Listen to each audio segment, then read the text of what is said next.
gue tuh masukin lagu lo yang Bismillah ke playlist yang gue bikin. Jadi gue sempat bikin playlist buat orang-orang yang punya kafe supaya lagunya nggak terlalu random. Yeah. Lagu pertama itu Bismillah. Buka.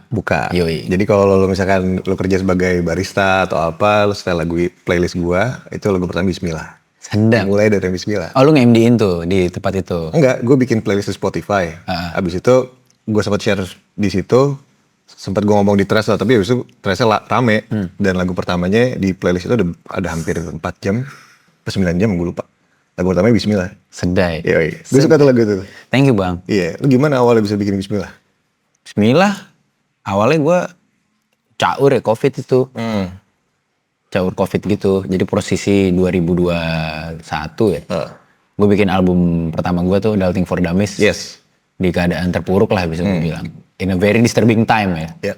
Buat kita semua waktu itu COVID, it's very disturbing. Jadi Bismillah tuh kayak lagu yang gue nulisnya juga nggak effort ya gue bilang ya.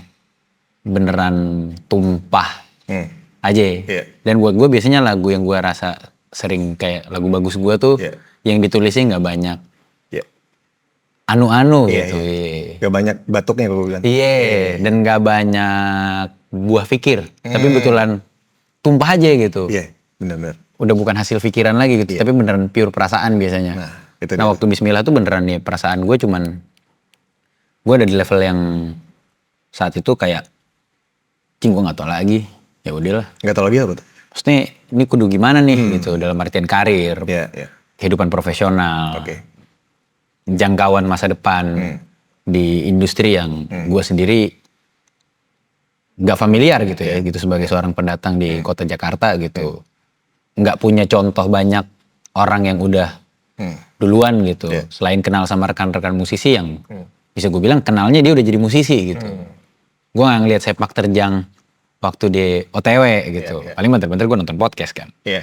Dan itu kan tetap nggak bisa beda gitu lo ngelihat itu first hand sama denger cerita doang. Waktu itu beneran karena gue udah bingung tuh kayak gue nggak tahu itu coping mechanism gue atau cara gue menyikapinya atau apapun itu beneran waktu itu deh bodoh lah Bismillah aja gitu. Tapi dalam artian yang kayak fuck it let's ball gitu.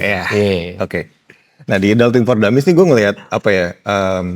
Gue ngelihat packaging yang agak berbeda daripada musisi-musisi hip hop lainnya gitu. Lo muncul dengan colorful dan lain-lain dengan tema-tema yang menurut gue kayak ini agak beda nih cara dia nyanyi, cara dia ngangkat tema.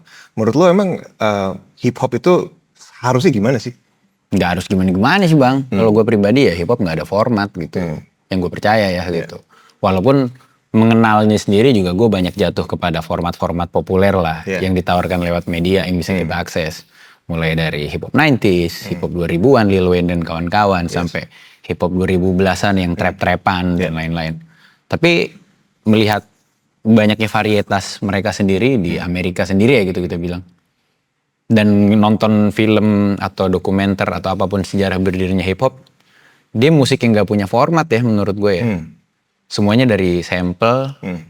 Bahkan waktu dia pertama kali lahir aja, menurut abang-abangan musik di sono, di Bronx, di Brooklyn tuh kayak, musik apaan sih?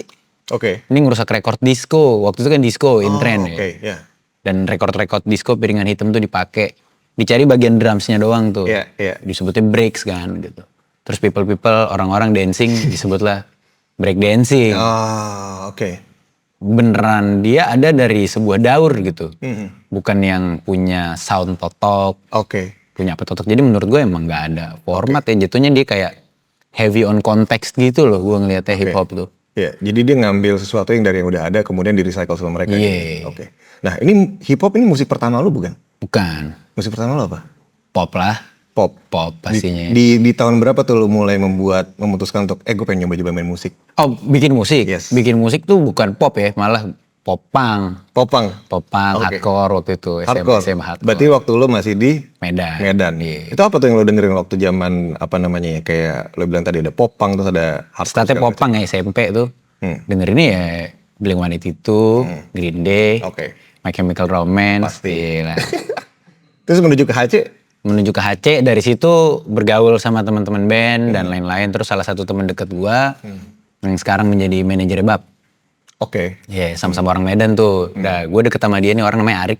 Dari dulu Nah dia duluan nih ke HC. Oke. Jadi dari dulu tuh gue bergaul di Medan, Arik tuh lumayan banyak ngasih influence apapun lah gitu. Oke. Dia duluan main skate gitu, nongkrong sama abang-abang gitu. Kita masih SD kan, dia udah nongkrong sama anak-anak SMA main skate. Dari skate, main game skate juga denger Tony Hawk musik-musiknya kan. Itu mengubah banyak banget orang. Iya kan, aneh-aneh kan, iya, segala macam kan. Nah itu gue dikenalin sama dia scene hardcore di Medan. Oke, itu umur? SMA kelas 1. Oke, lu berkenal dengan hardcore tuh di SMA tuh ya? SMA kelas 1. Dan berkenalannya langsung bukan sama hardcore bule gitu ya, tapi di kota Medan gitu. Oh, band lokal? Band lokal. Apa yang lu dengerin? Waktu itu ada Braveheart, oke. Ada Main War tuh collab gue satu tuh sama Low Life. Oke. Ada Fingerprint waktu itu di Medan. Dan ngeliatnya tuh beneran, ini kayak yang di film-film itu tapi di sini ya gitu. Maksudnya gue kayak kaget gitu bahwasannya ada namanya scene atau sekarang mungkin disebut skena gitu yang beneran ada. Gue nggak sampai bilang ribuan ya, di Medan kecil juga ya skupnya. Mungkin ratusan orang berkumpul dengan interest yang sama, saling bertukar informasi gitu, saling bertukar referensi. Itu buat gue yang kayak wih gila ya gitu. Ternyata ada ginian di kota gue. Lo ngerasain euforia itu ya pada saat itu? Dan ngeliat waktu itu label hardcore Medan salah satunya yang gede namanya Madafaka Records.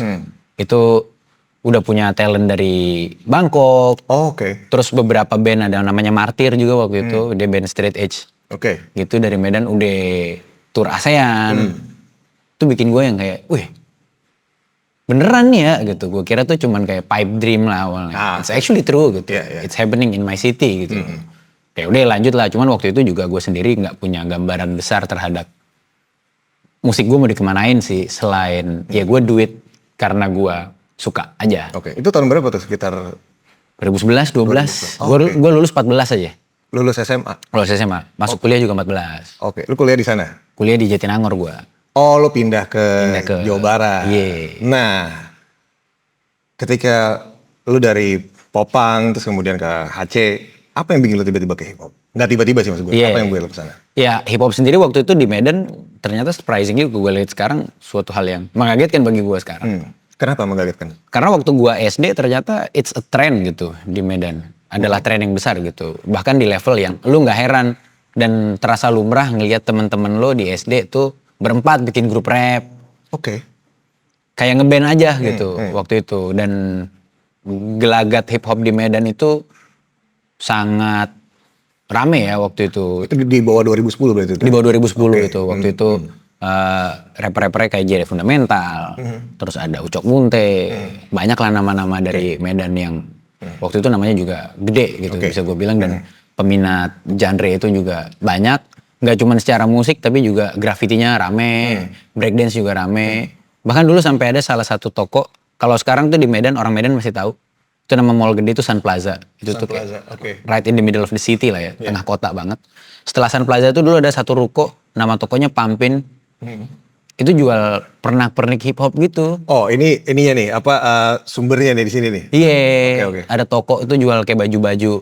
Waktu itu brand-brandnya Eko Unlimited. Hip hop tahun segitu deh. Iya. Hip hop tahun segitu, celana-celana Fubu. Oke. Lu beli itu di situ?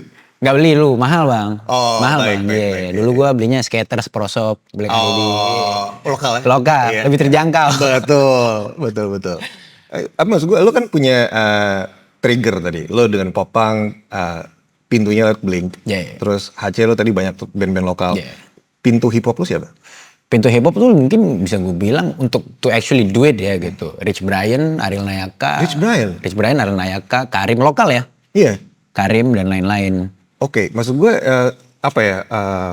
karir span mereka kan juga bukan yang lama banget kan? Benar. Nah, berarti lu di-trigger sama hip hop itu dalam kurun waktu let's say 10 tahun terakhir? Iya. To actually make it my music ya. Yes, gitu. Bukan cuma sebagai Betul. denger-dengeran gitu. Oke. Iya, jadi waktu itu gue ada di Nangor 2014 gitu. Gue pengen ngeband. Salah satu kalau gue pribadi gitu menyadarin diri gue, salah satu keinginan gue ngeband mungkin nggak cuma pure music ya. Ada kan orang yang pengen ngeband kayak I love music man. Kalau gue tuh juga I love tampil gitu. Oh, I see. Yeah. Emang bocahnya doyan tampil kan. Gitu. Terus jadi rasa keinginannya itu juga gedor-gedor lah gitu. Tapi throughout my junior year tuh nggak nemu band yang berkelanjutan. Biasanya bandnya tuh manggung satu acara kampus, Udah. deh itu juga cover-cover. Buat happy lah. Iya, band-band kentung lah. Ya kan, gue nggak nemu-nemu yang pas lah gitu intinya. Sampai akhirnya tahun kedua, gue udah gatel banget gitu. Gila gue udah punya maba nih gitu. Udah jadi macan kampus lo. Iya, masa gue nggak ditonton? Anjing ya. Udah. Terus gue pikir waktu itu 2014-2015 Rich Brian baru went viral. Iya. Dead Stick. Iya. Terus gue ke Jakarta mengunjungin kawan gue si Arik. Dia bilang sama gue sekarang bantuin Karim nih. Namanya Yosugi waktu itu masih Yosugi. Iya. Masih DJ doang dia waktu itu. Itu era di stick shift. Even before Stick iya. Shift ya 2015 ya. 2015 zaman dia masih di Kuldesak ya. Sampai sekarang sih masih, cuman Kuldesak tidak seaktif dulu gitu. Kolektif DJ party lah gitu. Terus dia dengerin tuh SoundCloud anak-anaknya dia, ada Karim, ada Bagong, ada Wijay waktu itu beberapa nama-nama. Terus dikasih tahu gue ini angkatan 2015. Oke. Gue 14, terus gue yang kayak anjing. Adik-adik gue nih. Ada gue. Terus? Maksud gue demi apa lu gitu. Iya. Mereka sangat produktif gitu loh, sangat berkegiatan dan saling bertukar informasi dan lain-lain lah gitu. Bahkan main di tempat-tempat kenamaan gitu di Jakarta, mereka main di Edge Gourmet, main di Park 19 di umur yang sangat muda. Terus bikin gue yang kayak anjing gue ngapain aja. Iya.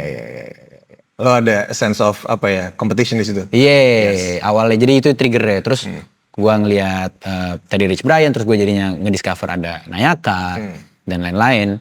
Dan callback, gue juga bukan orang yang apa ya gue bilang ya, yang kayak bingung atau buta akan musik rap dan hip hop. Iya. It's been with me juga all along dari Medan tadi kan. Oh baik. Dan akhirnya memang di 2014-2015 playlist juga secara umum banyak shifting ke hip hop yang di era itu ya. Waktu itu bisa gue bilang pop songs top 40 mulai bergeser ke hip hop. Iya. Ada All Right Kendrick Lamar, ada Travis Scott, Mac Miller, Wiz Khalifa. Banyak pokoknya mulai hip hop tuh semakin secara global juga semakin disorot. Ditambah juga di Indo pergerakannya gue bilang gak spesifik hip hop tapi waktu itu sneakers. Sneakers? Iya, 2014-15 tuh sneakers boom kan. Iya. Jadi toko-toko banyak gitu. Iya, jadi inline sama culture-nya sama hip hop. Terus gue yang kayak, gue nge-rap aja ya. Apa yang bikin lu tiba-tiba pengen nge-rap? Secara logistik tuh lebih mudah daripada gue nge-rap. Oke. Lu main instrumen gak tapi? Main. Apa lu Gue main? main gitar. Oh, main tapi gitar. ya Buat main aja gitu? main aja Oke, gitu. oke. Jangan lu harap gue banyak gitu. Oke, Iya. enggak, gue gak berharap. Main bass. Oke. Tapi iya, oke. Di hardcore dulu gue main bass. Oh, Iya, baik. cuman kan bassnya hardcore, ini kunci aja gitu ya. iya. Gak yang gimana-gimana gitu. Oke. Ketika lu pertama kali memutuskan kayak gue pengen nge-rap nih. Kayak dengan alasan tadi lu bilang kayak logistik lebih mudah segala macem. Apa yang pertama kali lu pengen omongin di lagu pertama lu?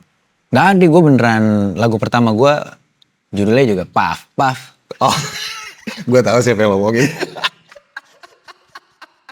Oke, itu. Beneran gak ada topik spesifik atau rasa berat atau sebuah gagasan yang pengen ditumpahkan. Cuman gue pengen make songs and have fun. Oke. Basically waktu itu beatnya gue ambil free beat dari YouTube. Gue record di kosan pakai headset iPhone 4 ya. Oke, terus? Gue taruh di SoundCloud. Oke, itu lu berarti lu semua sendiri tuh? Sendiri. Si Puff itu? Oke, terus? Gue taruh di SoundCloud. Terus gue share dong ke grup WhatsApp tongkrongan kampus gitu-gitu. Yeah. Sampai kampus gue dicengin gue. Pasti dicengin. Ya rapper lu gitu. Iya. Tapi gue nggak take it nggak take it personal ya. Gue ngeliatnya itu sebagai wujud kepedulian mereka juga dan wujud support mereka juga gitu. Karena anak muda waktu itu di Jatinangor yang mencoba-coba hal baru baik ngeband, tiba-tiba jadi MC atau apa, bukan cuma gue doang, hampir semuanya. Dan hampir semuanya juga dicengin. Jadi gue ngeliatnya sebagai wujud bahwasannya mereka pay attention malah gitu. Love language lah ya? Iya. Oke. Jadi ya gue take it positively lah gitu. Sampai akhirnya gue pikir, kayaknya kalau gue pengen beneran tahu gue cocok atau enggak, gue kudu bikin gitu, yang proper lah. Yang proper, gitu. oke. Gue samperin lah temen kosan gue di seberang kosan gue nih. Jadi kosan gue kayak komplek gitu. Depan rumah gue tuh ada teman gue ngekos. namanya Panji. Panji saat ini menjadi keyboardis Depan Turas. Oh, Lo pasti sering bertemu lah kalau di panggung-panggungan nih, Panji waktu itu. Dan satu-satunya orang yang ngerti DAW atau bahkan ngulik DAW yang gue tahu di Jatinangor waktu itu dia doang. Panji. Karena waktu itu Jatinangor dipenuhi dengan musisi folk. Oscar Roland, Sky Sucahyo dan lain-lain lah gitu. Alvin and I. Lagi eranya tuh ya. Lagi eranya. Tiba-tiba lo nge-rap tuh. Maksud gue gitar aja dulu nggak boleh genjreng, harus. Jadi genjreng bos. Ketik dong. Iya. Terus tiba-tiba SOP. musik elektronik gitu. In general kita bilang musik elektronik ya, musik komputer gitu gue bilang. Dan waktu itu yang ngulik Panji doang. Jadi gue datang ke kosan Panji. Panji juga bukan orang yang dengerin hip hop atau punya interest ke hip hop gitu. Emang dia suka ngulik dan suka musik anaknya. Terus gue datang bawain reference gue lah. Iya. Apa itu reference? Waktu itu ada Yang Lin, ada A$AP Rocky, ada Kendrick Lamar dan J. Cole lah di katalog mereka tahun segitulah gitu. Terus gue dengerin ke Panji, terus gue nanya Panji, Ji, lu kira-kira kalau bikin beat kayak gini bisa nggak? Kebayang sih nih kalau gini, karena sebenarnya secara musik beat hip hop pada umumnya tidaklah kompleks secara musikalitas. Iya. Biasanya hanya pattern yang diulang. Walaupun akhirnya banyak musisi hip hop yang berkembang musikalitasnya. Dan tidak terbatas lagi gitu. Cuman pada dasarnya in stereotype, it's basically. Bahkan gue bilangnya orang bahkan nyebutin nggak musik, beat. It's just a beat. Masuk akal. Dia bikin beat, terus gue rasa beatnya cocok. Gue tulis lah lagu pertama gue berjudul Night Drive. Night Drive. Yeah. Itu lo bikin di Jatinangor sama Panji. Yeah. Oke. Nah kemudian gimana tuh respons orang-orang terhadap lagu yang lo bikin si Night Drive itu? Bagus ternyata ya, surprisingly gitu, yang kayak boleh lu boy gitu.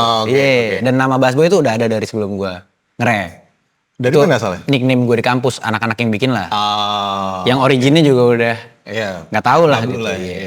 Pokoknya gue tahu salah satu alasannya kenapa gue dipanggil Bass Boy di angkatan 2014 yang 97 tuh nggak banyak, rata-rata 96. Gue udah 97 Agustus lagi, jadi paling muda lah. Makanya dipanggil Boy waktu itu. Ceritanya. Oke. Waktu itu gue mau upload lagu ke SoundCloud, gue bingung nama panggungnya apa. Bass Boy deh. Lu pertama kali muncul ke publik, lu punya ini gak sih? Punya kayak bayangan di kepala lu kayak gue mesti jadi artis hip hop yang kayak gimana sih? Gak ada. Terus apa yang lo lakukan? Bikin aja kali ya yang kayak sesuka gue gitu ya. Mungkin sakarepku gitu mungkin kalau kata orang. Gue bikin musik yang sesuka gue waktu itu ya. Kebetulan waktu itu sukanya gue full English. Gue rasa kalau lebih Inggris lebih keren lah gitu gue ngerasanya. Semakin kayak Amerika gue kayaknya waktu itu semakin mantep gitu gue rasa. Itu terjadi di single gue Night Drive, terjadi di single gue yang kedua berjudul Cozy, dan selanjutnya sampai single ketiga gitu. Full English tuh semuanya. Full English. Sampai akhirnya gue mulai manggung di Bandung, di bar-bar gitu, terus manggung di kampus dengan bayarannya. Ya tau lah. Ya, paham. Terus teman-teman support, usahakan datang selalu, tapi mereka nggak pernah nyanyi gitu loh. Di situ gue mulai yang kayak keganggu. Ada ini ya, ada yang putus di situ. Iya. Apakah ini language barrier gitu gue pikir. Terus gue cek rapper-rapper Malaysia, yang mana juga gue beberapa tahu karena Medan juga dulu ya gitu. Ada connection ke hip hop Malaysia juga, dan gue cek katalog terbarunya gitu. Dimana mereka lebih duluan untuk menggunakan, gue bilang misalnya metode penulisan kayak gue yang code switching gitu loh, yang campur-campur bahasa tuh mereka udah duluan. Toh mereka sehari-hari pun ngomong seperti itu. Bahasa pasarnya seperti itu gue bilang. Terus gue bikin yang kayak boleh nih gitu. Pertama gue pada dasarnya seorang yang dibesar dan dilahirkan di Medan gitu. Dialek gue sendiri Melayu. Gue cukup mumpuni berbahasa Inggris. Gue rasa untuk gue mix kayaknya enak. Dan gue menemukan kenyamanan di saat gue menulis dalam aksen Melayu. Jadi gue ngomong dengan bahasa ibu malah di saat gue menulis lagu. Enggak dengan bahasa yang ditinggikan. Karena gue ngelihat dan gue dengerin lagu-lagu lo kayak dengan sangat unapologetic gitu ya. Lo menggunakan dan mengemphasize si aksen Melayu ini gitu.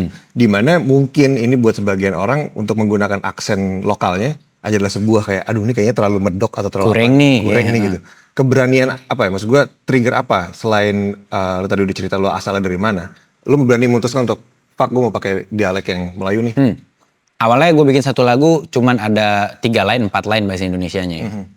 Fullnya bahasa Inggris. Oke. Dan ngelihat lagunya tuh diterima dengan lebih diterima gitu. Yeah. Maksudnya beneran bukan cuman karena temen gua atau secara sound ini sound yang lagi tren. Yeah. Karena kebetulan waktu itu kan buat anak muda hip hop lumayan trending ya gitu. Kita bisa ke klub-klub di mana-mana. Yeah. Semuanya lagu hip hop dan lain-lain. Tapi beneran yang kali itu judul lagunya Fresh Graduate waktu itu. Terus ada lirik bahasa Indonesianya 4 line doang dan diterima dengan sangat well gitu. Yeah. Well. Sih. Jadinya bikin gue yang kayak berarti kalau gue bikin lebih harusnya bisa lebih well. Dari situ startnya. Oke, lo menemukan ini ya, lo menemukan jembatan antara lo dan audiens lo lewat bahasa tersebut. Yes. Dan mereka juga tidak ada nggak respon-respon kayak lo kok nyanyi dialeknya ini banget sih gitu. Sampai gue lebih terpapar sama publik itu belum ada. Waktu itu masih lewat mulut ke mulut, komunitas ke komunitas, itu tuh masih belum pernah. Mungkin ada diskursus atau pembahasan, tapi gue tidak pernah tersampaikan gitu. Tapi yang nyampe ke gue tuh baru waktu udah lebih terpapar sama publik lah. Oke. Nah, gue juga ngerasa sekarang gini sih, kayak kebetulan gue juga sekarang lihat band-band yang gue punya ketertarikan sama band-band yang memakai bahasa lokal mereka gitu ya. Kayak si Lorju memakai bahasa Madura, terus ada itu gila tuh orang. Terus kemudian ada Theory of Liskustik pakai bahasa Sulawesi dan Makassar gitu. Terus gue ternyata bahkan ada yang si Lair tuh apa namanya? Majalengka, bahasa Sunda. Itu kan juga maksud gue bahkan mereka bisa punya audiens lebih banyak daripada di negara sendiri gitu. Punya chances itu. Dan gue ngelihat dengan dialek lo, terus kemudian gue pertama kali denger Bismillah, gue kayak gue gak pernah sih denger ada rapper Indonesia dengan judul lagu Bismillah dan itu dijadiin sebuah punchline-nya. Lagu lo yang jadi lo rasa nih, anjing gue hit the home run. Itu lagu yang mana? Bismillah. Tapi sebelum itu mungkin home run kecil gue Make Me Proud ya, featuring Meter Mouse. Oh ya, Fadil. Itu lumayan gua berbahasa Indonesia dengan lantang dan jelas. Dan kebetulan public reception-nya juga lebih gede waktu itu. Jadi lebih terpapar sama banyak orang yang menurut gua gak cuman peminat hip hop. Jadi lebih terdengar sama kuping awam mungkin bisa bilang. Atau mungkin musisi-musisi atau penikmat musik dari genre-genre. Dari kolam-kolam lain lah gitu. Dan di situ tuh lumayan maksudnya gue ngocol lah di situ ngomongnya gitu. Karena ini gue ngerasa yang gue denger ya, lo kayak emang bermain-main di area yang lo kenal banget aja. Jadi kayak lo berbahasa di situ, lo bertutur dan lo bikin rima-rima di situ tuh gue ngerasa kayak ini orang kayak emang hidup di bahasa ini nih, bukan bahasa yang dia pelajarin gitu, bahasa yang dialamin. Itu kan punya impact yang beda tuh dari cara lo bertutur, dari cara lo ambil nafas, itu gue bisa denger di situ. Dan gue ngerasa semua gue nggak dengerin hip hop yang banyak banget ya, tapi kemerdekaan dalam bertutur itu sih yang gue ngerasa sangat mahal gitu untuk musisi punya kebebasan itu gitu. Dan gue ngerasa lo punya itu. Tentunya kan lo bertutur itu hasil dari analisa gitu, lo belajar sesuatu, lo belajar melihat, lo belajar ambil referensi, lo baca buku atau tonton film nggak? Pastinya. Apa favorit lo, buku atau film yang lo jadiin? Ini kayak salah satu referensi gue bisa dari sini. Kalau untuk beneran jadi referensi penulisan musik, gue bingung ya nge-pinpoint. Betul, yang apa spesifik. Cuman beberapa buku-buku yang influensial menurut gue di hidup gue, salah satunya Yuval Noah Harari, Sapiens dan Homo Deus. Itu buku anjing sih. Itu bikin nalar lo dari kanan ke kiri tuh. Itu gue bilangnya rattling my cage. Iya, rattling my cage. Kandang lu tuh kayak digonceng. Gitu. Bener. Yang selama ini lo tahu tuh jadi lo pertanyakan gitu. Emang iya gitu. Itu terus ada buku yang gue suka juga kemarin itu gue baca. Dia komik ya. Graphic novel ya. Judulnya Habibi. Pecah banget pak. Itu siapa yang bikin? Namanya Craig Thompson. Craig Thompson. Habibi. Lo kalau ngelihat cover ya, di dekor dia kayak Quran. Jadi kalau in slide view aja, lo ngeliatnya kayak Quran. Itu graphic novel? Graphic novel. Oke, menarik. Ceritanya tentang cinta, Habibi kan, My Love. Cerita tentang cinta, tapi semuanya berdasarkan teks Quran. Oh wow. Iya, dan dia nge-quote ayat berapa kalau dia nge-quote. Gila banget nih. Dia ini gila banget nih. Dan dia berani ngasih comparison di Qurannya ayat berapa, di Injilnya ayat berapa. Kayak When the Angel apa, When Abraham apa. Tapi ceritanya bukan cerita nabi-nabi gitu. Ceritanya cerita fiktif tentang seorang perempuan sama seorang anak kecil. Oh, oke. Yang anak kecil ini diangkat anak sama perempuan ini di keterdamparan lah gitu. Perempuan ini juga masih berumur 9 tahun yang sudah dijual nikah sama bapaknya di Arab tahun segitu. Terus suaminya dibunuh. Dia dibawa ke tempat kayak camp perbudakan gitu. Di camp perbudakan itu dia nemu anak kecil berkulit hitam namanya Syam. Itu dia asuh, dia rawat dan mereka berhasil kabur. Tumbuh bersama di keterdamparan bersama Syam. Terus mereka jadi growing. Syam akhirnya mempunyai hawa nafsu dan lain-lain. Rasa cintanya Syam kepada si perempuan ini namanya Dodola itu jadinya boundless gitu. Dia ngelihat Dodola sebagai sister, a mother, a lover, everything. Oke. Dan makin kompleks ditambah dengan politik dan sosial Arab tahun segitu dan lain-lain. Oke. Mirip-mirip Sangkuriang ya? Kurlap ya. Iya kan? Kurlap. Itu gila tuh. Itu juga gila tuh. Iya. It's kind of disturbing sebenarnya. Lumayan Iya, ya sebenarnya. It's rattling your cage. Kalau dari musik sendiri, lo menulis lirik dengan bahasa Indonesia khususnya, lo ada nggak? Atau maksud gue kayak siapa sih yang lo rasa lo jadiin salah satu reference? Nggak mesti artis hip hop. Oke. Gue malah kebanyakan kalau reference menulis tuh kebanyakan nonton stand up comedy bang. Menarik nih. Yeah. Gimana tuh? Stand up comedy, maksudnya tapi nggak ada spesifik artis deh. Yes. Banyak gue nonton misalnya kayak yang bule-bule, yang siapa yang suka? Terutama yang black tuh biasanya yang lebih ekspresif dan lebih banyak ya kayak, aduh kalau ditanya gini gue lupa namanya lagi. Si closer siapa? Dave Chappelle favorit pastinya gitu. Salah satunya yang gede. Sampai mulai yang gue nggak tahu namanya tapi dia nama YouTube-nya tuh Chocolate Sunday. Itu kayak kumpulan black comedian doing open mic di cafe. Jadi tuh mulai dari yang kenamaan sampai yang baru coba-coba juga. Tayangin 10 menit. Nah itu gue biasa tontonan makan siang tuh. Oh, oke. Apa yang lu cari dari situ? Struktur? Iya, kayak ada setup, Iya. punchline. Punchline-nya bisa ngebuka topik baru, kadang punchline-nya callback ke setup tadi. Kadang dia punchline-nya pakai acting out. Di rap kan juga gue bisa blah. Itu kan acting out sebenarnya kan kalau di stand up comedy. Mungkin bukan gimana caranya gue bikin itu lucu gitu, cuman lebih ke gimana caranya menceritakan cerita yang cukup panjang dan kompleks bahasanya dengan diksi yang banyak, tapi orang tuh stay. Kan terkadang yang bikin orang nggak stay sama rap tuh ngerasanya udah berat duluan. Atau nggak ngerti apa yang diomongin basically. Yes. Oke. Dan cenderungnya juga gue ngeliatnya kalau rap di Indonesia bahasanya berat. Contohnya? Diksi-diksinya, contohnya misalnya Homicide, bahasanya berat bang. Iya betul.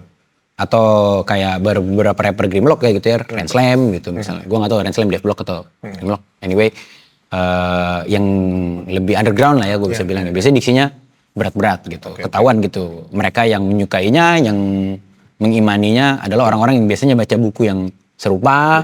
Betul. Dengan referensi yang serupa gitu. Agak berat untuk dinikmati di level pop. Buat gue pribadi gitu. Yang mana gue sangat menikmati pop kultur. Dan gue pikir ini gue belajar dari Kamga ya. Kamga nih gitu. Gimana? Waktu rekaman Bismillah kita sama-sama ngobrol gitu waktu itu. Dia sebagai apa di situ? Dia sebagai feature. Dan ngedireksi choir ya. Terus Kamga ngomong sama gue, kita sama-sama punya setuju bahwasannya kalau lo bikin musik nih gitu, terus audiens nggak ngerti musik lo, maksudnya bukan satu hal baru kalau kita ngeliat musisinya kayak lu pada nggak nyampe lo. Pada dasarnya bukan lu pada yang nggak nyampe, tapi lu yang lu kurang turun. Pertama kita sama-sama menyadari bahwasannya sama Kamga nggak ada yang minta kita bikin musik. Menarik. Nggak ada gitu, beneran nggak ada yang Bang Baskara please banget dong bikin lagu. Kalau nggak ada lagu lu bang, gue kejang-kejang. Nggak ada kan? Yang ada gue kalau nggak punya listener gue kejang-kejang. Jadi secara negotiating aja udah harus kita lihat siapa yang butuh. In a way ya gitu. In a sense ya gitu. Bukan berarti kita jadi lacur juga kepada market gitu. Cuma in a sense gitu. Dalam artian kita mengobrol gitu. Mutualisme. Yes. Kita harus tahu siapa yang butuh, siapa yang pengen didengerin. Jadi kita ada baiknya menurut gua kayak pikirin cara seperti apa agar komunikasinya efektif gitu ke komunikan gitu. Nah, lu naro di mana lu naro ekspektasi audiens di proses lo dalam menulis? Oh ya? Iya, Nice. gue suka mainin ekspektasi audiens dan gue suka sama hal yang berbau kontradiktif. Gue giring lewat kampanye A, musiknya yang keluar B. Gue seneng bermain di kejailan-kejailan itu. Oke. Dan mostly when we are surprised, menurut gue biasanya waktu kita off guard, kita surprise cenderung lebih nempel di kita. Dibanding cuman sekedar bagus. Ya. Off guard ini menarik sih, karena itu gimana kita ngelihat vulnerability kita sendiri juga, bukan sih? Iya. Ya. Iya. Lu pernah ngerasa apa ya? Apa trigger lu untuk masuk ke dalam ranah yang sangat pribadi itu? Maksud gue kayak apakah lu butuh trigger apa? Lu lagi ngerasa ini banget dan gue pengen ngomongin ini, atau you just kayak ambil trigger dari orang lain dan itu nge-trigger perasaan lu untuk nulis sesuatu?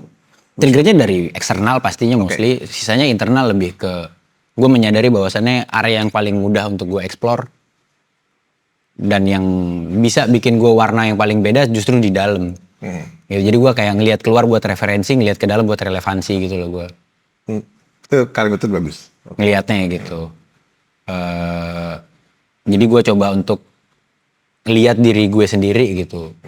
Gue sendiri tuh denger lagu kayak gini tuh paham gak sih? Gitu.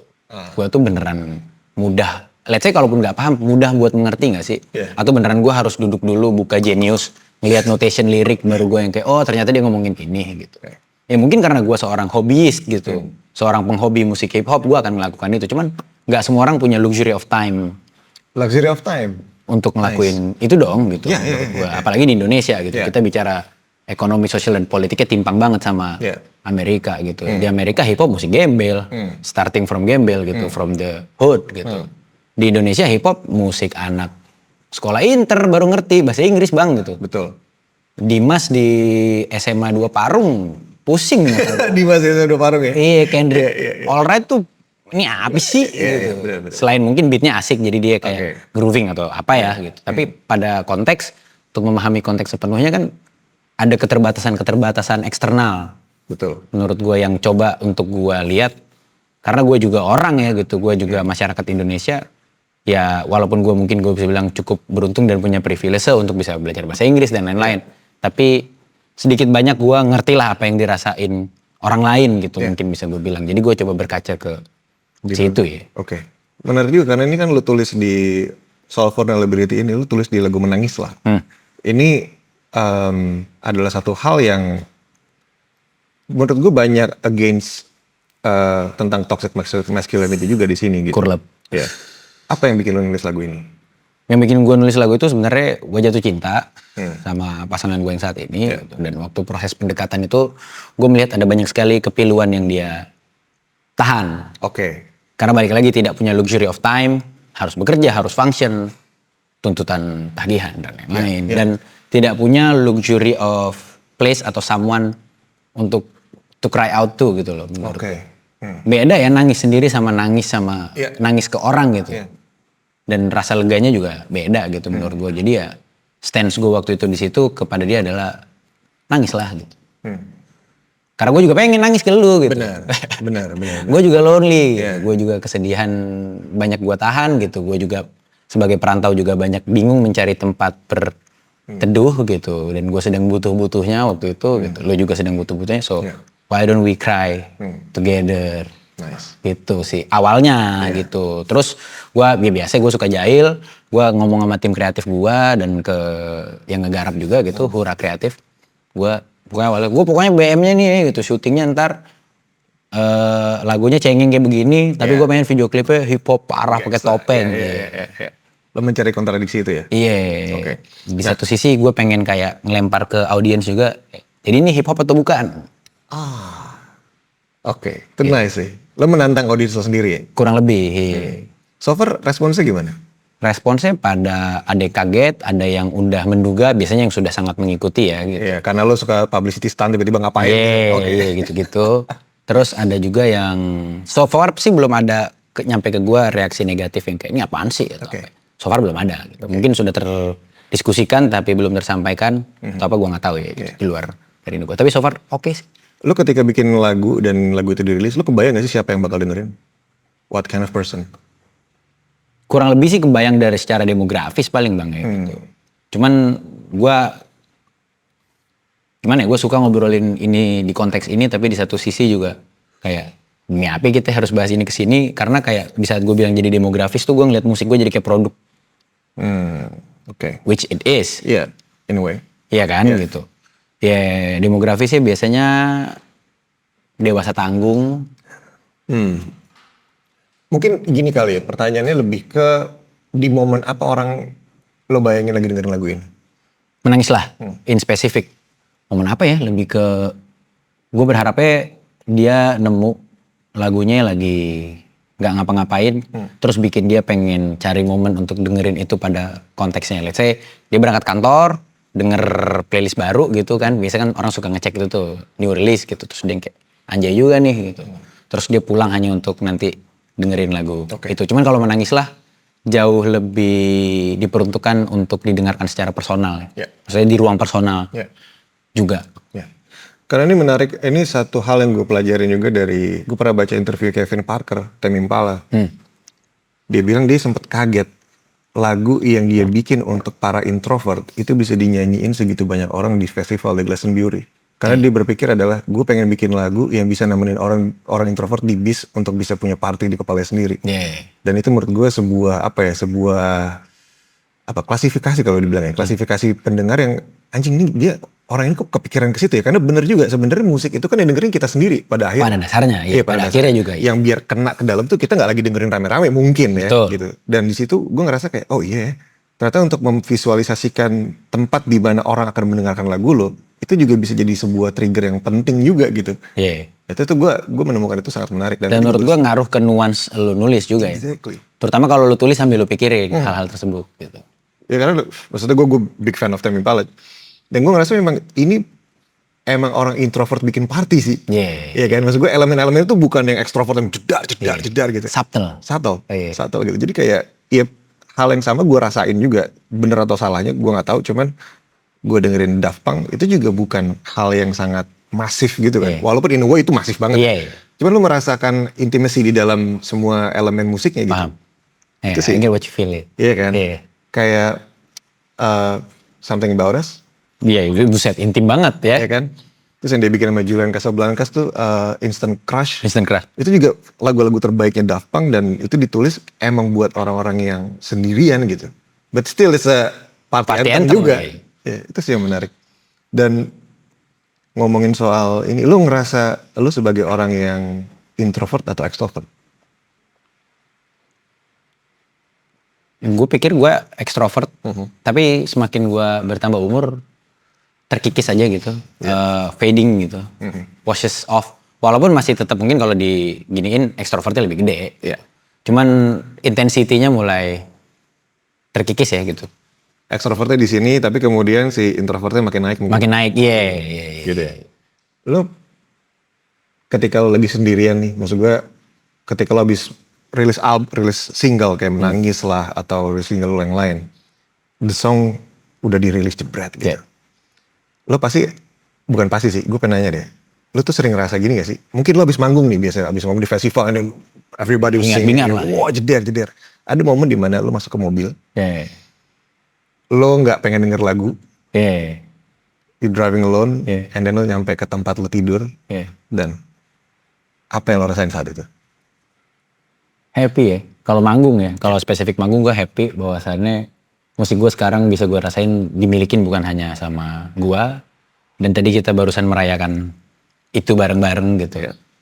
Dan gue dibayar pula melakukan itu, gitu sebuah keberkahan besar gitu buat gue. Dan gue sekarang balik dengan nyaman, dan biasanya sih trace back ke era-era awal dimana melakukan itu aja harus kocek pribadi dan lain-lain lah gitu. Sampai di level yang dulu tuh buat gue ini tuh kayak jauh banget gitu. Pipe dream ya. Not so pipe dream anymore. Iya, not so pipe dream anymore. Biasanya balik tuh lebih mikir ke sana sih, sama di sela-sela itu udah kembali ke hal-hal trivial sebagai manusia yang kayak besok mau apa ya segala macam. Lo kan dari Medan, kemudian lo ke Jatinangor, sekarang lo ke Jakarta. tentunya ini kan sebuah timeline yang kalau diomongin gitu, oh dari Medan, Jatinangor, Jakarta, itu simpel banget, cuma tiga lokasi gitu. 3 titik. 3 titik doang gitu. Lowest point lo ketika lo lagi di fase itu apa? Kapan? Lost point tuh kalau di Jatinangor gue nggak pernah. Maksudnya kalau berkaca dari ukuran-ukuran dunia gitu, Jatinangor very very low ya, gitu baik secara pendapatan, secara karir, aspirasi dan lain-lain. Tapi sekarang in retrospect gue ngeliat Jatinangor the highest point my life ya. Gue bebas sebebas-bebasnya gitu di tempat steril. Dalam artian kota pelajar ya. Dia tidak banyak terpengaruh sama norma-norma dan nilai di dunia luar ini gitu. Sosiopolitik itu apa sih gitu. Makanya wajar ngeliat mahasiswa tuh idealis nggak jelas gitu. Ya tinggalnya dalam gelembung Pak gitu. Dan memang sepantasnya dia digelembungin dulu gitu sebelum melihat itu dipecahkan gitu. Dan pada tempatnya gitu gue ngeliatnya lumayan, hidup gue nggak punya trajektori panjang di situ gitu. Hari ini gitu. Besok cerita lain. Sama kawan-kawan happy, ketawa ketiwi, semuanya bareng. Punya banyak orang yang menghadapi circumstance yang sama. Jadi rasa sendiri itu tidak terlalu besar. Ya, ada persamaan rasa lah ya. Ada rasa senasib sepenanggungan lah gitu. Kan kalau kayak sekarang tuh rasa senasib sepenanggungan itu agak hilang gitu. Berjarak atau rada menghilang lah gue bisa bilang, menipis. Akhirnya biasanya orang mencari senasib sepenanggungannya kepada pasangan dan akhirnya menikah dan lain-lain gitu. Cuman tidak lagi yang kita maju bareng. Big group dan lain-lain tuh udah hampir bisa tidak ada ya, bisa gue bilang mungkin sekarang. Di momen apa ketika lo ngerasa reality bites nih, anjing gimana ya gue? Maksud gue ini kan sebuah hal yang sering dialamin sama teman-teman yang lagi ngerantau. Terutama ya mungkin teman-teman lo juga gitu, ada sesama musisi dari Sumatera lah ya, gitu yang ke Jakarta untuk mengadu nasib segala macam dan without any plans. Mungkin punya plan sampai kemudian 1-2 bulan berantakan langsung. Blar gitu lo ketemu hutan nih. Lo punya ngalamin momen itu gak? Ada Bang. Gimana tuh? Covid sih terutama ya. Covid sih. Beneran lo dipaksa diem kan gitu. Selain ngobrol sama diri sendiri, nggak banyak opsi waktu Covid. Dan mungkin gue rasa bukan gue doang, tapi waktu Covid di saat lo dipaksa diem tiba-tiba dunia tidak baik-baik saja, ngobrol sama diri sendiri pun agak enggan ya waktu itu ya rasanya. Anjing ya. Iya kan, lumayan ya. Jadi jadi kayak lo harus tapi lo enggan gitu. Itu momen-momen yang lumayan edan sih buat gue, dan secara ekonomi gue terpuruk. Parah gitu. Dan ditambah gue 2019 panjang itu udah mulai manggung di Jakarta. Gue pindah ke Jakarta 2019. Udah mulai manggung, panggung-panggungan yang udah mulai angka juta lah gitu bayarannya. Tapi gue gak pernah nabung. Uang gue berapa yang masuk, sekisulah yang habis. Jadi begitu Covid gue gak punya pegangan. Dipaksa menatap realita dengan nyata ya gitu. Dan di situ gue, Covid tuh April ya. Maksudnya mulai benar Februari gitu. Januari kita dapat pengumuman, Februari, Maret, April tuh week 2 gue bendera putih, gue balik ke Medan gue Bang. Balik ke Medan? Sebuah hal yang berat untuk orang yang prideful kayak gue. Untuk pulang kembali ke orang tua, menyatakan bahwasannya saya tidak mampu menghidupi hidup saya sendiri, itu berat ya. Gue nyampe bandara Medan, nyampe Kuala Namu tuh di BNI gue waktu itu rekening gue cuma 1 BNI di mobil banking. Cepet doang lagi, sisa taksi pulang doang ya. Kunyuk. Wah, bendera putih nih gue. Ini rapper. Hip hop nih. Nih Bronx nih.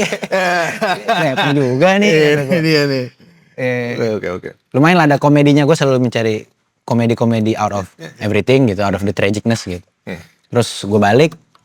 Memikirkan langkah selanjutnya. Gue mau ngapain. Waktu itu gak punya plan solid juga selain. Supposedly gue April tuh desain sama Dominion Record. Yang menjadi record label gue. Cuman waktu itu karena Covid semuanya mundur. Dan waktu itu belum ada kepastian kapan akan desain. Kan lumayan kalau sign tuh gue dapat ada fresh money lah. Advance royalty lah ya. Iya, setidaknya gue pegang uang lah untuk sekedar berkelakar dan bernafas gitu. Jadi gue 3 bulan di Medan, macem-macem sih yang gue lakuin, mostly cuman kebanyakan gambar-gambar. Waktu itu buka-buka commission kayak ngegambarin kapal. Apa buat uang-uang jajan tambahan lah. Lo bisa ngedesain jersey tuh ceritanya gimana? PSMS. Iya. Jadi gue waktu itu ngobrol sama temen gue. Itu sorry, itu tahun berapa tuh? Tahun ini. Tahun ini. Gue ngobrol sama temen gue di awal tahun lah. Gitu. Dia lagi ke Jakarta. Dia orang Medan. Gawe di PSMS. Dia gawe di sono gitu. Terus dia lagi datang. Teman gue lama dari SMA. Biasa ikut sama gue dari kecil. Dari SMA lah gitu. Terus sekarang lihat kehidupan gue sebagai pelaku kreatif gitu mungkin ya bisa gue bilang. Itu suatu hal yang sangat jadi ketertarikan buat dia. Karena di Medan kan gak banyak lo bisa nemuin pelakunya. Dengan scoop industrinya juga maksudnya. Pelakunya pasti ada.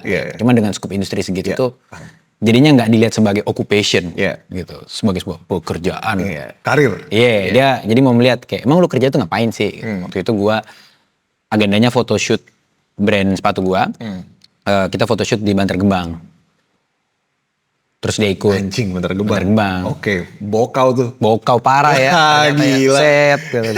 Gua kira di film-film nih. Nyata nih. Gila. Lu ke Bantar Gebang? Bantar Gebang. Anjing, terus. Sepatunya maksudnya nggak ada hubungannya sama Bantar Gebang. Lebih ke jeng-jeng aja. Jeng-jeng momen aja itu. Jeng-jeng gitu. Terus ngobrol-ngobrol nih sama dia, nyebat-nyebat di sela-sela photoshoot. Terus gue yang nembak aja gitu. Collab kali PSMS sama gue. Lagi gaul nih jersey nih. Lu nggak mau gaul gitu. Terus gue bercanda-candain, gue bukan orang yang nonton bola, gue bukan orang yang suka bola, gue sangat jauh dari kata bola gitu. Gue ngobrol sama dia yang kayak, tapi gue tau lah karena hometown gitu, gue tahu kurang lebih state klub gue di mana. Gitu. Gue taunya waktu itu lagi lumayan caur gitu. Jadi maksud gue kayak bercandanya tuh nggak apa-apa prestasi jelek, minimal keren, minimal gue bilang. Nyetel dulu aja gitu. Terus ternyata dia sampaikan itu ke atasan-atasan dia, atasan-atasannya pengen denger lebih lanjut. Gue siapin deck lah. Gayung bersambut ya? Gayung bersambut, gue siapin deck lah waktu itu intinya. Gue siapin deck, benefit-benefit apa yang lo dapet, dan lain-lain. Dan mereka tertarik, jalan lah gue untuk musim ini, sampai Februari. Nice banget nih. Lumayan bang. Iya. Gila. Sumber pendapatan lain. Kalau misalkan sebagai in general lah gitu. Lu jadi musisi, specifically musisi hip hop di Indonesia, lu bisa hidup gak? Musisi tok gitu. Bisa sih hidup sih. Cuman balik lagi hidup yang seperti apa ya? Hidup mah hidup aja ya? Hidup mah hidup aja. Cuman kalau pengen hidup hip hop yang ya lu put extra work lah. Maksud gua kayaknya butuh lebih dari musik. Apa tuh? Ya apapun lah gitu. Mungkin ada yang kerja konstruksi, ada yang jual makanan. Le sempet buka makanan waktu itu. Staffa Eats ya. Dia jual chicken and waffle. Buttermilk chicken gitu-gitu ya. Hustle lah, itu juga yang selalu diajarin sama hip hop kan. Hustle. Yoi. Usaha tidak akan mengkhianati hustle. Gila. Boleh. Nah, lo kan tentunya berhasil di industri ini nggak cuma gara-gara lo sendiri kan? Pastinya. Iya kan? Pastinya. Lo berjejaring lah gitu. Lo berjejaring, lo ketemu orang lain, lo ketemu orang baru segala macam. Dan gue ngeliat lo juga sebagai orang yang supel ya gitu. Maksud gue lo punya skill sosial yang bagus gitu. Kemudian lo bisa berkolaborasi dengan banyak orang juga. Sebenarnya untuk teman-teman kan juga orang yang yang lihat lo gitu di kampung lo dan orang-orang di tempat lain gitu. Anjir, apakah masih ke Jakarta untuk jadi berhasil? Enggak sih jawabannya. Cuman kalau kita hitung persentase, iya lagi. Kebetulan Jakarta sentris aja negaranya. Jadi semua infrastruktur dan ABCDE, persebaran informasi itu adanya di sini duluan. Walaupun sebenarnya tidak harus. Jadi apakah wajib, mandatori? Tidak. Cuman kalau lo tanya higher rate, sadly yes. Lo kemudian kan juga bisa berkolaborasi dengan salah satu musisi yang gue juga sebenarnya nggak nyangka waktu lo rilis Itu Aku. Anjing nih anak sama The Adams nih. Gitu. Nah itu kan nyebrang banget tuh. Dan gak semua orang punya, bisa gue bilang gak semua orang punya nyali untuk nyamperin mereka nih. Ya mereka abang-abangan lah ya gitu. Dan apa yang lo lakukan like from the very beginning untuk tiba-tiba, kok lo tiba-tiba sama mereka sih? Sebelum lagu itu jadi, gue kenal The Adams personally cuman kenal sama Ale. Itu juga kenal di berjejaring lah gitu, bukan yang kenal. Iya. Terus, tapi gue rasa hubungan yang cukup baik, gue rasa. Dan gue mengidolakan mereka juga. Of course, kita semua. Terus gue bikin lagu lah waktu itu, nulis lagu Itu Aku, liriknya seperti yang sudah dirilis, notasinya seperti sudah yang dirilis, tapi musiknya jauh berbeda. Itu verse-nya bagus banget sih, rapet coy. Thank you man. Yoi. Thank you man. Itu rapet tuh gue bilang anjing, udah gitu beatnya kan aneh kan sebenarnya. Iya, ketukannya sinkup-sinkup. Habis sih, habis ini gitu. Tapi lu sikat 4/4 lempeng tuh aneh, tapi anjing sih. Iya, guanya 4/4. Iya, mereka enggak. Iya, jadi kalau gue bilangnya, kalau gue mainnya pakai band gitu, lagi panggung festival, kesian bandnya. Guanya mah gak kesian, guanya gitu aja. 4/4. Iya, gue tuh 4/4 lempeng. Anyway, gue tulis lagu itu on a type beat dari YouTube. Oke. Oke, type beat YouTube. Biasanya gue untuk latihan-latihan nulis tuh pakai type beat aja sih gitu. Tuh type beat sekarang juga variatif banget ya bentuk-bentuknya. Dan gue pilih waktu itu type beatnya Jaden Smith. Jaden Smith. Iya, Jaden tuh katalog-katalog terbarunya hip hop tapi soundnya cenderung ke indie rock. Oke. Bahkan album dia yang CTV 3, Cool Tips Volume 3, itu Sgt. Peppers banget influence-nya.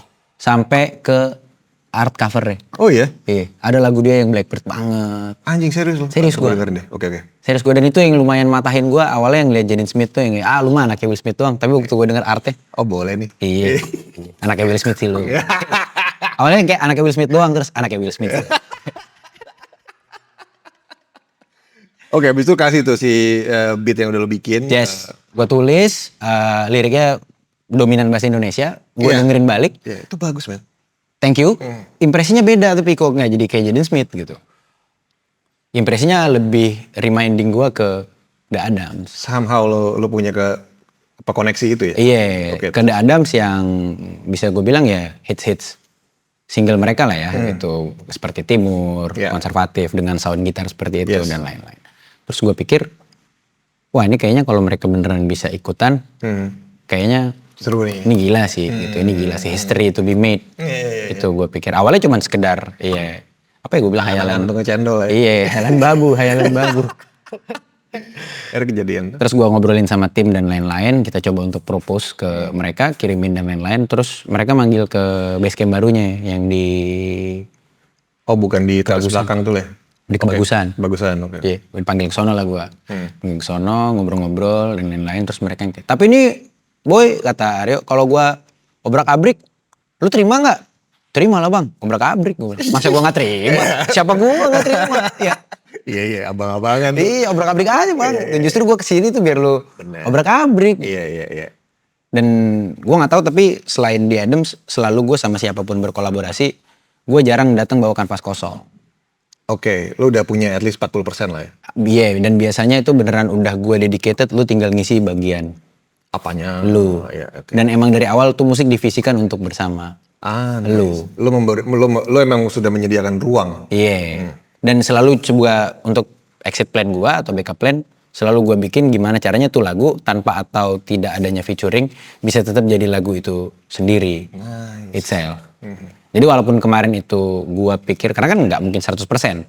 Success rate gua mengajak The Adams. Kalau seandainya mereka pun berhalangan atau tidak cocok dan lain-lain, lagu itu tetap akan dirilis, cuma dengan rasa dan warna yang beda. Iya, oke. Nice. What's your proudest moment of your career? Career ya? Career proudest moment untuk tahun ini The Adams sih. The Adams? Iya. Oke. Itu kayak, demi apa ya? Gitu. Ya, bucket list ya. Nice. Down in history lah itu gue rasa. Ditambah gue baru tahu facts-nya kalau The Adams nggak pernah ada kolaborasi on record. So it's the first. Yes. Jadi gue yang kayak, anjay. Hip hop lagi? Hip hop lagi. Iya. Dari indie rock tuh? Dari hip hop lagi. Iya. Sangat tidak most likely gitu. Tapi di satu sisi most like. Iya, somehow masuk akal gitu. Iya. Karena ditabrakin itu juga. Ya, mungkin. Itu terus ada gue bisa membiayai hidup sendiri. Pertama kali gue beneran stop uang jajan gitu. Dan mengembalikan gitu. Walaupun tidak akan pernah bisa. Gue bayar habis lah, nggak mungkin lah. Nggak mungkin, itu nggak akan mungkin. Cuman seenggaknya gue sekarang bisa kontribusi ke rumah gitu. Itu tuh rasa yang kayak, ini lewat nyanyi loh gitu. Uang ngamen nih, uang ngamen. Iya, itu nggak ada duanya sih rasanya. Nggak ada duanya rasanya. Itu terus kemarin ketemu Tyler. Iya men, anjing Converse tuh ya? Converse, ya waktu itu.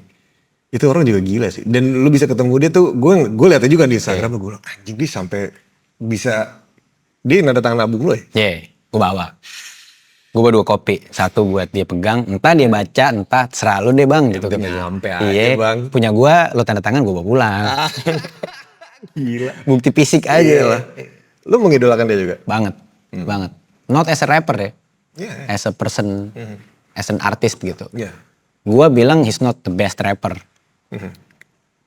Beberapa musiknya juga gue banyak yang katalog-katalognya juga belang-belang dengernya gitu, bukan yang kayak secara musik bukan gue mungkin fans terbesar ya, tapi secara gerak-geriknya dia dan kelakar dialektikanya berkreasi, terus mengaburkan. Gue suka tuh dia suka ngaburin tembok-tembok fiktif itu loh, dikabur-kaburin sama dia. Itu buat gue kayak sialan nih orang. Ada satu potongan interview dia, gue ngerasa lumayan ketampar juga sih. Dia bilang gini kayak dia masih ngelakuin untuk nge-share lagunya setiap hari ketika, bukan setiap hari sih, dia masih sering untuk nge-share lagunya sendiri ke orang-orang bahwa ini karya gue, ini gue bikinnya susah payah dan gue pengen lo denger. Dan itu sih yang kayak anjing, gue juga jarang sih mempromosikan musik gue sendiri gitu. Ini bukan narsistik, cuman kayak how you treasure your work. Your work, yes. Iya kan, dan itu gue kayak anjing, dia aja masih ngelakuin itu gitu di posisi dia, stage-nya gitu. dia gitu. Iya, dan itu gila sih. Dan dia ngomong sendiri waktu di seminar itu, dia bilang anak-anak sekarang tuh pengennya beres rilis, ngepost, campaign rollout abis, terus lu berharap apa? Kata dia, lihat gua, emang gua udah tidur, tadi malam gua manggung gitu. Emang tadi malam gua kayak orang tolol kayak pakai kostum depan lu pada. Itu ngapain? Ya buat lu pada biar denger lagu gua. Itu anjing. Terus gue yang kayak, iya lagi. Anjing sih. Dan dia juga, maksudnya gue ngelihat dia sebagai persona sih. Gue juga sama kayak lo, mungkin lebih sedikit lagi porsi gue untuk mendengarkan lagu-lagu dia. Cuman dia bikin clothing line, terus gimana dia nge-present itu dengan segala macam outletnya yang kayak anjing nih aneh banget nih orang. Apaan ya? Iya apaan sih? Tapi dia bikin gitu, dia bikin parfum, dia bikin clothing line, dia bikin koper. Kutek. Iya anjing. Gue mungkin kurang tahu apakah ini pernah dilakukan sebelumnya. Cuman gue nggak pernah ngelihat sih se-colorful ini gitu, seorang rapper di hip hop, sekali berdia ya. Iya bisa gue bilang dia one of the first ya, untuk menghidupkan estetika itu. Asli men, kayak ngeliat kartun tuh. Iya, estetika itu di ranah musik rap, yang mana waktu dia pertama kali ngembangin estetika itu, musik rap dia tidak sedelicate sekarang, dark. Iya, parah. Dark banget yang si Chromacopia. Dulu juga katalog-katalog awal juga dark, parah, dan inappropriate mostly liriknya juga. Tapi inappropriate yang joking gitu loh. Ya, trolling. Ya. Tapi still kontradiktif gitu. Tapi somehow works. Dengan dia padu-padankan. Ini yang baru bagus banget sih. Percaya. Gila, gue nggak dengerin berulang-ulang ya. Cuman gue ngelihat apa konten-konten videonya dia segala macam. Frameworknya gila sih. Gokil. Itu bener-bener 360 gitu loh. Maksudnya it doesn't make sense kalau orangnya bukan dia. Dan yang paling gokil menurut gue secara semiotik tuh, dia sekarang Chromacopia personanya, dia kan setiap album punya personanya tuh. Dia bikin satu persona setiap album. Gitu. Di album yang ini dia pakai topeng. Tapi topengnya muka dia sendiri. Iya tuh, itu aneh banget sih. Berarti muka lo aja belum tentu asli gitu loh. Dia sembunyi di balik muka dia sendiri. Itu, lu jauh lu bang kata gue. Jauh lu, Tyler lu bang. Nah, iya sih. Lo kan juga punya persona nih, di atas panggung, di depan publik, lo sebagai busboy. Sama gak apa yang lo project ke orang lain dengan apa yang sebenarnya lo? Kurang sama sih, cuman lebih di accentuate di beberapa. Didramatisir di beberapa. Ya kayak lo nge-grading inilah ya. Kurang lebih kan yang lo shot ya itu gitu. Cuman bisa lo bikin sedemikian rupa supaya lo makin intens. Seksi, intens, gitulah menurut gua. Cuman kurang lebih pada dasarnya sama ya gitu. Kayak gue usahakan untuk kayak I rap the way I talk, I write the way I walk. Jadi selalu gue usahakan itu sih. Karena menurut gue akhirnya hip hop tuh lumayan ada tanggung jawab real life, karakter. Gitu. Itu salah satu musik yang sangat mempusingkan hal itu gitu. Bener. Seberapa lurus portrayal musik lo dan hidup lo gitu. Karena itu yang akan dipertanyakan orang pada akhir sih. Maksudnya di dalam konteks yang lebih serius mungkin ketika lo ngomongin isu tentang politik gitu. Seberapa politik sih lo? Akhirnya orang bertanya. Itu sebuah kontradiksi yang sering akhirnya menjadi bertabrakan atau berseberangan banget. Akhirnya orang jadi gak nge-catch gitu. Dan itu kenapa maksud gue band-band seperti Efek Rumah Kaca gitu itu menjadi satu bentuk yang holistik gitu. Karena orang lihat itu sebagai sebuah bentuk yang masuk akal kalau dinyanyiin ini. Iya. Maksud gue kalau kayak no disrespect, cuman ini sebagai contoh aja maksud gue kayak Vidi Aldiano tiba-tiba bikin lagu anti pemerintah kan kita agak Iya, aneh juga gitu. bukan gue bilang dia tidak peduli pemerintah atau politik. Betul. Cuman selama ini yang ke portray Beda. tidak itu Iya, gitu. Jadinya orang kan yang kayak gitu. Sebagai contoh lah gitu. Di hip hop kan lumayan mempusingkan. Betul. Itu tuh. Betul. Seberapa jauh lo mengusahakan diri lo untuk tetap relevan terhadap diri lo sendiri? Karya lo maksud gue. Damn. Bisa gue usahain sih. Maksudnya gue juga gak bisa nulis yang di luar gue kebetulan. Untuk saat ini ya gitu. Sangat sulit buat gue nulis hal-hal yang ada di luar gue. Jadi kayak buat gue mengarang lagu tuh satu kesulitan besar. Mostly semua lagu gue personal. Jadi mungkin untuk saat ini tidak terasa sesulit itu. Karena keterbatasan kemampuan gue tadi juga untuk bikin sesuatu yang ada di luar dari diri gue gitu. Mostly semuanya berdasar dari personal experience dan personal reflection. Oke. Ini ada amplop. Cuman sayang isinya bukan duit. Apa-apa. Gak apa-apa.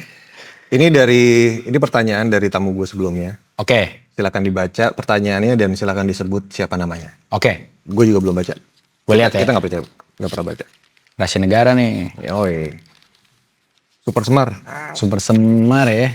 Wah, kosong. Kosong om. Oh nih lagi. Ini sebenarnya tintanya putih. Wah. Gitu. Ini kalau mulai dari nol lagi pengen belajar apa? Stefan Santoso.